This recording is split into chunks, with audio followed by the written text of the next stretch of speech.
सोलापूरचे ग्रामदैवत श्री शिवयोगी सिद्धरामेश्वर यात्रेतील प्रमुख विधी असलेला अक्षता सोहळा मंगळवारी लाखो सोलापूरकरांच्या उपस्थितीत पार पडला।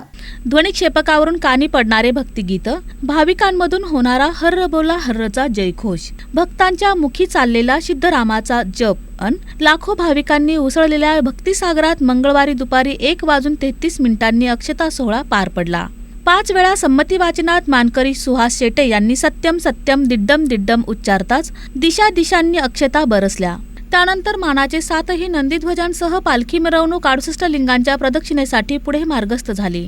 मंगळवारी सकाळी 7 वाजता बाळीवेस येथील हिरेहब्बू वाड्यात मानाच्या पहिल्या 2 नंदीध्वजांची मानकरी राजशेखर हिरेहब्बू आणि मानकरी देशमुख यांच्या हस्ते पूजा करण्यात आली। त्यानंतर मिरवणुकीसाठी 7ही नंदीध्वज मार्गस्थ झाले। त्यानंतर ही मिरवणूक बाबा कादरी मस्जिद, दाते गणपती, राजवाडे चौक, दत्त चौक, जुनी फौजदार चावडी, माणिक चौक, आजोबा गणपती, विजापूर वेस, पंचकट्टा, पासपोर्ट कार्यालय, रिपन हॉल मार्गे 7ही नंदीध्वज संमती कट्ट्याजवळ आले। एका रांगेत 7ही नंदीध्वज स्थिरावले अन M.A. पटेल फायरवर्क्सचे K.M. पटेल आणि हुसेन पटेल यांनी हवेत औट बार उडवत सोहळ्याची सलामी दिली।